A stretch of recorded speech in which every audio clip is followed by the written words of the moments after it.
সবাইকে আমন্ত্রণ সব খবরে আপনাদের সঙ্গে আছি আমি ফয়সাল তিতুমের। আসছে 12ই ফেব্রুয়ারি ধানের শীষে ভোট দিয়ে দেশ পুনর্গঠনের সুযোগ দিতে ঢাকাবাসীর প্রতি আহ্বান জানিয়েছেন বিএনপির চেয়ারম্যান তারেক রহমান। বলেন, প্রতিপক্ষ সম্পর্কে গীবত নয়, বরং জনগণের কল্যাণে বিএনপি পরিকল্পনা তুলে ধরছে। সরকার গঠন করলে দুর্নীতি আর আইন শৃঙ্খলা পরিস্থিতি নিয়ন্ত্রণে জিরো টলারেন্সের কথাও জানান তিনি। রোববার ঢাকা মহানগর উত্তরের সংসদীয় আসনের প্রচারণায় যোগ দিয়ে বিএনপি চেয়ারম্যান আশ্বাস দেন নিরাপদ ঢাকা, খেলার মাঠ তৈরি এবং জলাবদ্ধতা নিরসনের। দুয়ারে কড়া নাড়ছে নির্বাচন। দেশের নানা প্রান্তে নির্বাচনী প্রচার শেষে এবার ঢাকার পথে পথে তারেক রহমান। 2 দিনের গণসংযোগের প্রথম দিনে বিএনপি চেয়ারম্যান মহানগর উত্তরের সংসদীয় আসনগুলো চষে বেড়ান। দিন ফুরিয়ে রাতেও চলে ধানের শীষের পক্ষে প্রচার। তারেক রহমান সব সমাবেশেই বারবার গুরুত্ব দেন ঢাকা নিরাপত্তা, নারীদের জন্য কাঙ্ক্ষিত পরিবেশ আর সন্ত্রাস, চাঁদাবাজের মতো সামাজিক অপরাধ দমনের বিষয়। দলীয় প্রতিকার প্রার্থী পরিচিতি অনুষ্ঠানে বললেন, নির্বাচিত হলে 13ই ফেব্রুয়ারি থেকেই নগরবাসীর দায়িত্ব নিবে তার দল। এই নির্বাচনে আমরা সঠিক ব্যক্তিকে ইনশাআল্লাহ নির্বাচিত করব, যাকে নির্বাচিত করার মাধ্যমে এই এলাকার যে চাঁদাবাজির সমস্যা আছে সেটিকে যাতে আমরা ঠিক করতে পারি। যেই অধিকার আগামী 12 তারিখে আমরা প্রয়োগ করতে যাচ্ছি, এই অধিকার প্রয়োগ করার মাধ্যমে আমাদেরকে গণতন্ত্রের ভিতকে শক্তিশালী করতে হবে। কারণ দেশে যদি গণতন্ত্র থাকে তার মানেই জনগণের প্রতিনিধি থাকবে।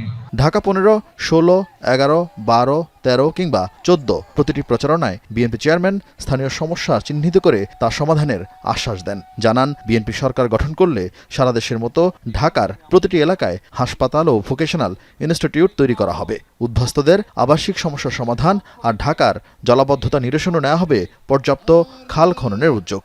দেশনেত্রী বেগম খালেদা জিয়াকে বিভিন্ন রকম প্রস্তাব দেওয়া হয়েছিল যে উনি যাতে বিদেশে চলে যান, কিন্তু দেশনেত্রী খালেদা জিয়া জেল জুলুম স্বীকার করে মৃত্যু অবধারিত জেনেও উনি এই দেশের মানুষকে অর্থাৎ আপনাদেরকে ফেলে উনি যাননি। জীবনের শেষ দিন পর্যন্ত উনি আপনাদের সাথে ছিলেন। দুর্নীতি এবং আইন শৃঙ্খলা রক্ষা যে কোনো মূল্যে জনগণের জন্য, এই দেশের জন্য আমরা নিশ্চিত করব। এর আগে দুপুরে নিজ নির্বাচনী এলাকা ঢাকা 17 সংসদীয় আসনের ইসিবি চত্বরে পথসভায় যোগ দেন তারেক রহমান। নিরাপদ পরিবেশ গড়ে তোলার পাশাপাশি ঢাকায় 40টি খেলার মাঠ করার ঘোষণা দেন বিএনপি চেয়ারম্যান। আমি যদি এবং আমার দল ইনশাআল্লাহ আপনাদের ভোটে, এই দেশের মানুষের ভোটে নির্বাচিত হলে আমরা সমগ্র দেশ সহ এই ঢাকা শহরকে একটি নিরাপদ শহরে রূপান্তরিত করতে চাই। মা বোনেরা নিরাপদে নিশ্চিন্তে যে কোনো সময়, দিনের যে কোনো সময় হাঁটতে পারবেন। যেই শহরে মানুষ নিরাপদে বসবাস করতে পারবে, ব্যবসা বাণিজ্য, চাকরি বাকরি করতে পারবে। বিএনপির ইশতেহারে যাবতীয় পরিকল্পনা তুলে ধরা হয়েছে উল্লেখ করে তারেক রহমান বলেন, 12ই ফেব্রুয়ারি সঠিক প্রার্থীকে নির্বাচিত করে দেশ পরিচালনার সিদ্ধান্ত নিতে হবে জনগণকে।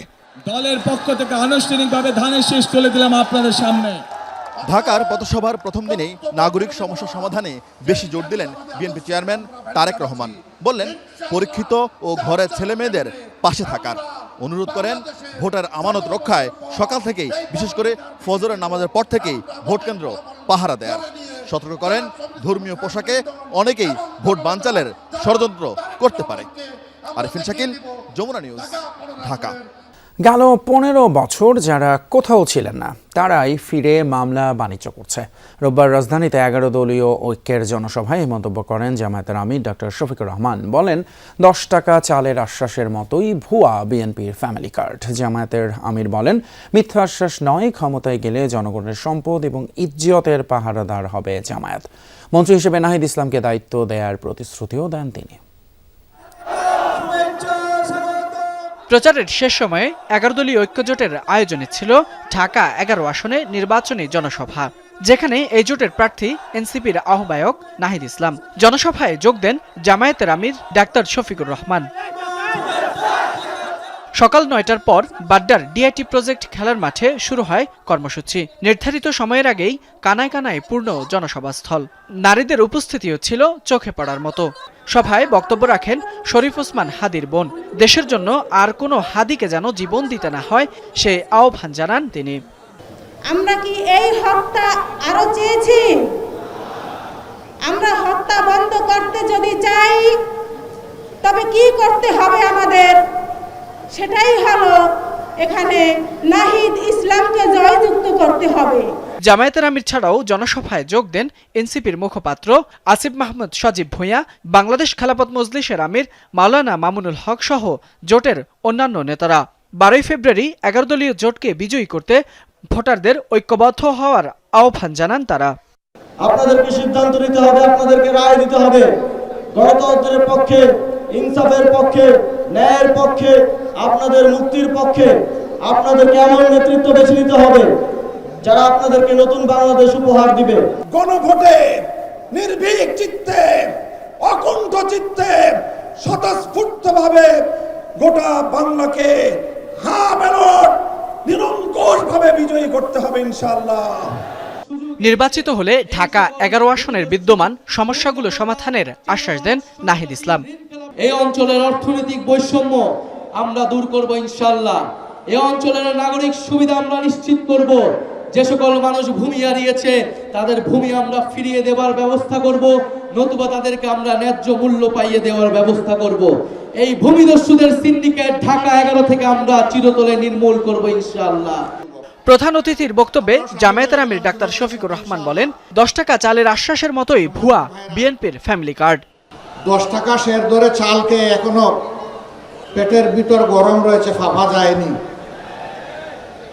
এখন আবার নতুন করে এই কার্ড সেই কার্ড, গাঁটে গাঁটে কার্ড, এই সব কার্ড হইল ভুয়া কার্ড। যেমন 10 টাকা দরের চালের আশ্বাসটা ছিল ভুয়া, এই কার্ডগুলো হইল সেই রকম ভুয়া। এইসব ভুয়া কার্ডকে আগামী 12 তারিখ জনগণ ইনশাল্লাহ লাল কার্ড দেখাবে। তিনি আরো বলেন, 15.5 বছর যারা কোথাও ছিল না তারাই এখন ফিরে এসে মামলা বাণিজ্য আর চাঁদাবাজি করছে। এই 15.5 বছর যারা বাংলাদেশের মাটিতে ছিলেন না, পালিয়ে গিয়ে অন্য কোনো জায়গায় নিরাপদ আশ্রয় গ্রহণ করেছিলেন, ফিরে এসে তারাই সেই মামলা বাণিজ্য করছে। আমরা কি আমাদের সন্তানদেরকে বুকে নিয়ে জুলাই মাসে এই জন্য লড়াই করেছিলাম যে এখানে পুরাতন চাঁদাবাজের বদলে নতুন চাঁদাবাজের জন্ম হবে, মামলাবাজের জন্ম হবে, ভূমি দখলবাজের জন্ম হবে, ভূমি দস্যুদের জন্ম হবে। এই জন্য তো আমরা এই লড়াই করিনি, আমাদের সন্তানেরা এই লড়াই করেনি। 11 দলীয় ঐক্যজোট ক্ষমতায় গেলে নাহিদ ইসলামকে মন্ত্রী করার প্রতিশ্রুতি দেন জামায়াতের আমির। ইনশাআল্লাহ, মাশাআল্লাহ। ফয়সাল মাহমুদ, যমুনা নিউজ, ঢাকা। ভোটের বাকি আর মাত্র 3 দিন। বিভিন্ন উপজেলায় নির্বাচনী সরঞ্জাম পাঠাচ্ছে নির্বাচন কমিশন। বুধবার সেগুলো পৌঁছে যাবে ভোট কেন্দ্রে। এদিকে বিকেলে ইউএনডিপি এবং কানাডার প্রতিনিধি দলকে নির্বাচন কমিশন জানিয়েছে, ত্রয়োদশ জাতীয় সংসদ নির্বাচন হবে সুষ্ঠু এবং নিরপেক্ষ। ভোটের প্রস্তুতি শেষ পর্যায়ে। ব্যালট বক্স, ব্যালট পেপার, অমোচনীয় কালিসহ নির্বাচনী সব সরঞ্জাম পাঠানো হচ্ছে উপজেলা পর্যায়ে। জেলা রিটার্নিং অফিসারদের কার্যালয় থেকে সহকারী রিটার্নিং অফিসাররা বুঝে নিচ্ছেন এসব উপকরণ। দুর্গম এলাকার ভোট কেন্দ্রে সরঞ্জাম পাঠানো হচ্ছে হেলিকপ্টারে, সহায়তা করছে বিমান বাহিনী। রাঙামাটির 4 উপজেলার 20টি ভোট কেন্দ্রে সরঞ্জাম পাঠানো হয়েছে। এর আগে বরকল উপজেলার 2টি, জুরাছড়ি উপজেলার 2টি এবং বিলাইছড়ি উপজেলার 1টি ভোট কেন্দ্রে সরঞ্জাম পাঠানো হয়। রোববার বিকেলে নির্বাচন কমিশনে যায় ইউএনডিপি ও কানাডার প্রতিনিধি দল। বৈঠক করেন প্রধান নির্বাচন কমিশনারের সঙ্গে। পরে কানাডার হাই কমিশনার জানান, বাংলাদেশের গণতন্ত্রকে এগিয়ে নিতে পাশে আছে তার দেশ। Standing partner and friend for Bangladesh. বাংলাদেশের দীর্ঘদিনের বন্ধু কানাডা। আমরা বাংলাদেশের গণতান্ত্রিক অগ্রযাত্রায় পাশে আছি। নির্বাচন কমিশন আমাদেরকে আশ্বস্ত করেছে এই নির্বাচন অবাধ, সুষ্ঠু ও নিরপেক্ষ হবে। This election they'll ensure it is neutral, impartial and transparent. এই মুহূর্তে প্রায়োরিটিটা হচ্ছে 12 ফেব্রুয়ারি। ব্যালট প্রজেক্টটা আমরা এই কমিশন আসার পরে ইউএনডিপির সাথে ব্যালট প্রজেক্টটা করা হয়, যে প্রজেক্টের আওতায় আমরা ইকুইপমেন্ট পেয়েছি এবং যে ভোটার তালিকা প্রণয়নের ক্ষেত্রে এটা যথেষ্ট সাহায্য করেছে। নির্বাচনে উপকরণ সহায়তা হিসেবে $2 মিলিয়ন দিচ্ছে কানাডা। হাসান মিসবা, যমুনা নিউজ, ঢাকা। নির্বাচনে কোথাও কারচুপির শঙ্কা নেই, তেমন পরিস্থিতি দেখা গেলে সাথে সাথেই ব্যবস্থা নেওয়া হবে। রংপুর আইনশৃঙ্খলা বিষয়ক সভা শেষে এই কথা জানিয়েছেন স্বরাষ্ট্র উপদেষ্টা জাহাঙ্গীর আলম চৌধুরী। ভোট অবাধ, সুষ্ঠু, নিরপেক্ষ এবং শান্তিপূর্ণ করতে মাঠে নেমেছে আইনশৃঙ্খলা বাহিনী। সক্রিয় থাকবে 14 ফেব্রুয়ারি পর্যন্ত। ঝুঁকিপূর্ণ কেন্দ্রগুলোই গুরুত্ব দিয়ে নেওয়া হচ্ছে বিশেষ নিরাপত্তা ব্যবস্থা।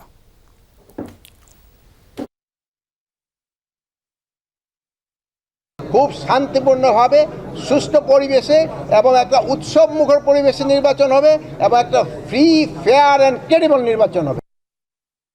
দেশের বিভিন্ন জায়গায় নির্বাচনী প্রচারণায় ব্যস্ত সময় পার করছেন বিএনপির প্রার্থীরা। ভোটারদের কাছে ভোট আহ্বানের সময় দিচ্ছেন নানা উন্নয়নের প্রতিশ্রুতি। রোববার সন্ধ্যায় নাটোরের নলডাঙ্গায় সেনভাগ মধ্যপাড়া এলাকায় নির্বাচনী মতবিনিময় সভা করেছেন নাটোর 2 আসনের বিএনপি প্রার্থী রুহুল কুদ্দুস তালুকদার দুলু। এ সময় তিনি বলেন, স্বাধীনতা বিরোধী শক্তি 1971 সালে ষড়যন্ত্র করেছিল, তারা যেন আর মাথা তুলে দাঁড়াতে না পারে, সেজন্য সবাইকে ঐক্যবদ্ধ থাকতে হবে। এদিকে রোববার বিকেলে সিলেট 4 আসনের বিএনপি প্রার্থী আরিফুল হক চৌধুরী কোম্পানীগঞ্জ উপজেলায় নির্বাচনী সমাবেশ করেন। এ সময় তিনি অভিযোগ করেন, প্রশাসনের কিছু কর্মকর্তা একটি দলের পক্ষে কাজ করার চেষ্টা করছে। এর আগে রোববার সকাল থেকে নারায়ণগঞ্জ 4 আসনের বিএনপি জোটের প্রার্থী মনির হোসাইন কাশেমি গণসংযোগ শুরু করেন। এ সময় ফতুল্লার কাশীপুর ইউনিয়নের নরসিংহপুর, চরকাশীপুর, জমিদার বাড়ি, কুতুবপুর টাওয়ার মাঠ সহ বিভিন্ন এলাকায় প্রচারণা চালান তিনি। অন্যদিকে নারায়ণগঞ্জ 1 আসনে বিএনপির মনোনীত প্রার্থী মোস্তাফিজুর রহমান ভূঁইয়া দীপু বলেন, জনগণের ভোটে নির্বাচিত হয়ে বিএনপি রাষ্ট্র ক্ষমতায় গেলে রূপগঞ্জে আর অস্ত্রের ঝনঝনানি শোনা যাবে না। রোববার দিনভর উপজেলার ভুলতা ইউনিয়নের বিভিন্ন গ্রামে গণসংযোগ ও উঠান বৈঠকে এসব কথা বলেন তিনি।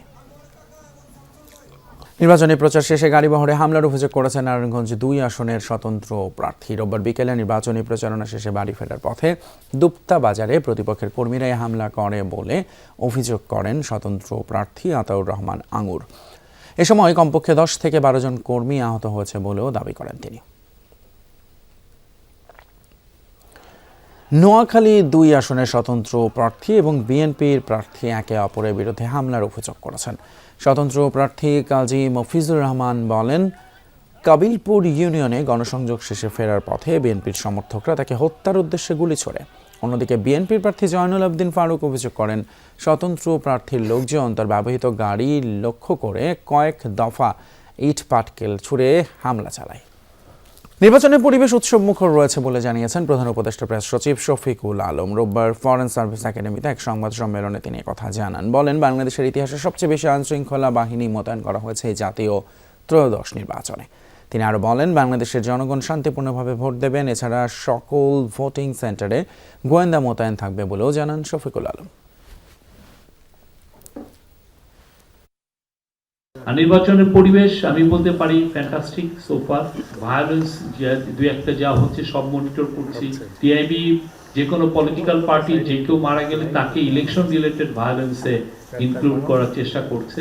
বাংলাদেশের ইতিহাসে সবচেয়ে বেশি সিকিউরিটি ফোর্সেস ডিপ্লয়েড হয়েছে। পুলিশ গত 18 মাস যথেষ্ট সহনশীল ছিল।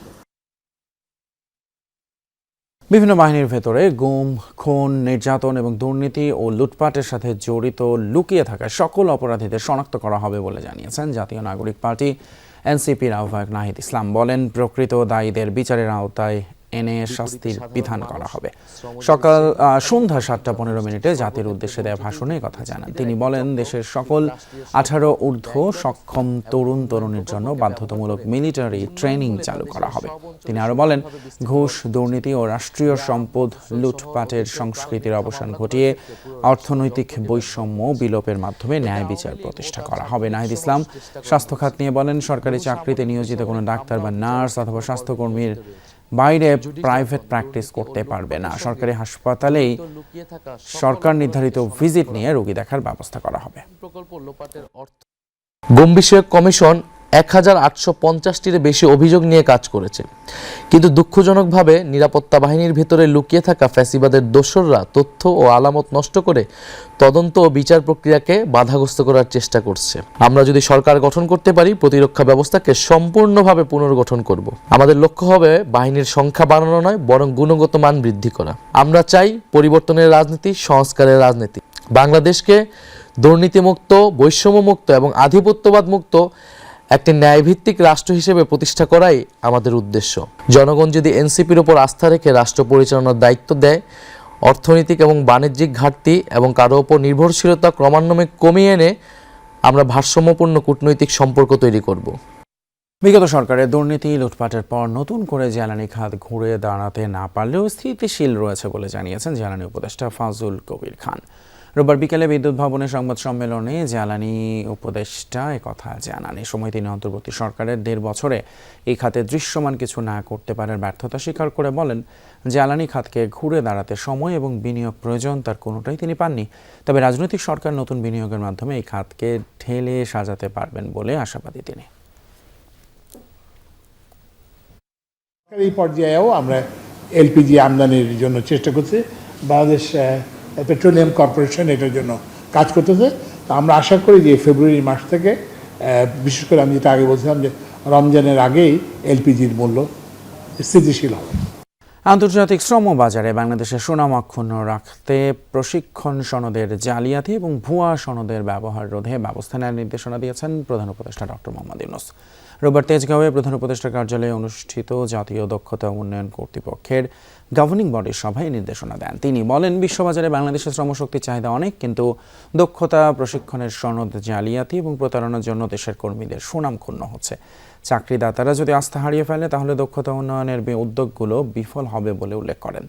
বলেন, এইসব জালিয়াতি বন্ধ করতে হবে, বেসরকারি উদ্যোক্তারা যেন আরও স্বচ্ছ ও কার্যকরভাবে কাজ করতে পারে, সে লক্ষ্যে প্রয়োজনীয় উদ্যোগ ও সমন্বয়ের উপর জোর দেন তিনি। সভায় নৌ পরিবহন এবং শ্রম ও কর্মসংস্থান উপদেষ্টা ব্রিগেডিয়ার জেনারেল অবসরপ্রাপ্ত এম শাখাওয়াত হোসেন, শিল্প, গৃহায়ন এবং স্থানীয় সরকার উপদেষ্টা আদিলুর রহমান খান উপস্থিত ছিলেন। একমাত্র বিএনপি রাষ্ট্র পরিচালনার দায়িত্ব পেলে সবার আশা আকাঙ্ক্ষা বাস্তবায়ন সম্ভব হবে, এমন মন্তব্য করেছেন ঢাকা বিশ্ববিদ্যালয়ের সাদা দলের যুগ্ম আহ্বায়ক আবুল কালাম সরকার। রোববার বিশ্ববিদ্যালয় ক্লাবে জাতীয় সংসদ নির্বাচন সামনে রেখে সংবাদ সম্মেলনে কথা বলেন তিনি। এ সময় লিখিত বক্তব্য পাঠ করেন সংগঠনের যুগ্ম আহ্বায়ক অধ্যাপক আব্দুস সালাম। বলেন, বিএনপি যে নির্বাচনী ইস্তেহার দিয়েছে তাতে রাষ্ট্র বিনির্মাণের রোডম্যাপ হিসেবে কাজ করবে।